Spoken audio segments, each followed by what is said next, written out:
একটা মানুষ যখন দুনিয়াতে আসে, বালেগ হওয়ার আগ পর্যন্ত তার অনেকটা সময় অতিক্রান্ত হয়। বালেগ হওয়ার আগ পর্যন্ত বিশাল একটা সময়।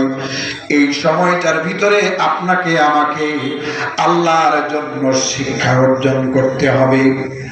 মানুষ হওয়ার জন্য, মানুষ হয়ে বিচরণ করার জন্য, মানুষ হয়ে আল্লাহ সুবহানাহু ওয়া তাআলার হুকুম পালন করার জন্য, মানুষ হয়ে রব্বুল আলামিনের প্রিয় নবী মুহাম্মদুর রাসূলুল্লাহ সাল্লাল্লাহু আলাইহি ওয়াসাল্লামের আনুগত্য করার জন্য শিখতে হবে। কথা বলেন, শিখতে হবে কি হবে না? শিখার কোনো বিকল্প নাই। যদি শিক্ষা অর্জন করি তাহলে বাস আলহামদুলিল্লাহ, আর যদি শিক্ষা অর্জন না করি তাহলে ঝামেলা। কেন শিখতে হবে?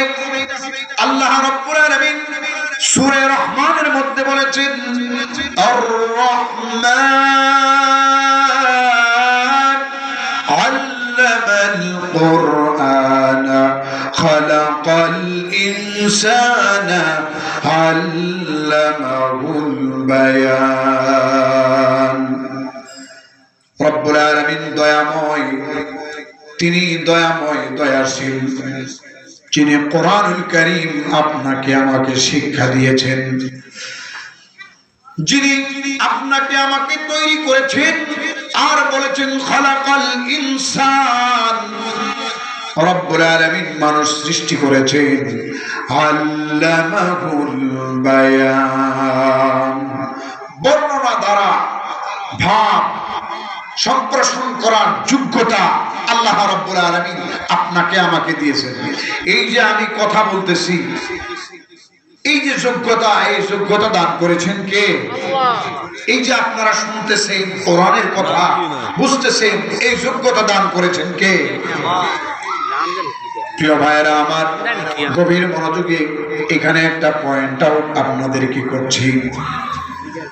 আল্লাহ রাব্বুল আলামিন আপনাকে আমাকে দীর্ঘ 18 বছর, 15টি বছর এরকম ভাবে শৈশবকালীন সময় থেকে যুবককালীন শরীয়তের হুকুম আহকাম আপনার উপর প্রযোজ্য হবে এই সময় পর্যন্ত সুযোগ দিয়েছেন। এই সময়টাকে আপনাকে আমাকে কঠিনভাবে কাজে লাগাতে হবে। এই সময়ের ভিতরে কোরআনুল কারীম শিখতে হবে। এই সময়ের ভিতরে আপনাকে কোরআনুল কারীম শিক্ষা করে এমন একটা যোগ্যতা অর্জন করতে হবে যাতে করে আমি আর আপনি আল্লাহর দেওয়া পথে বিশ্বনবী মুহাম্মদুর রাসূলুল্লাহর সুন্নাত অনুযায়ী চলতে পারি। কথা ঠিক কি না? নিজের মন গড়া মতো যারা চলে এরা তো আসলে মানুষ না, এরা জানোয়ার। জোরে বলেন না, এরা কি? জানোয়ার। সুতরাং এই সময়ের ভিতরে আপনাকে খেয়াল রাখতে হবে আল্লাহ রাব্বুল আলামিনের নির্দেশ। কি নির্দেশ? আল্লাহ তাআলা বলেছেন, ইকরা বিসমি রাব্বিকাল্লাযী খালাক খালাকাল ইনসানা মিন আলাক ইকরা ওয়া রাব্বুকাল আকরাম الذي علم بالقلم علم الإنسان ما لم يعلم।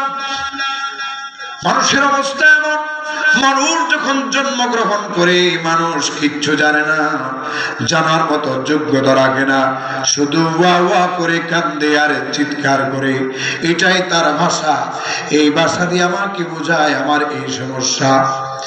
টেলিপ্যাথি কানেকশনের মাধ্যমে মায়ের হৃদয়ে, মায়ের দিলের ভিতরে আল্লাহ রাব্বুল আলামিন ঢুকায় দেন, রাব্বুনাল্লাযী আ'তা কুল্লা শাইইন খালকাহু সুম্মা হাদা। আরে আমার আপনার রব তো তিনি, যিনি আপনার আমার মনের ভাষা বুঝেন। কথা বলেন ঠিক কিনা? নবজাতক শিশুটা যখন জন্মগ্রহণ করে তার কখন কি প্রয়োজন হবে মায়ের দিলের ভিতরে ইলহাম করে দেন কে? প্রতিস্থাপন করে দেন কে?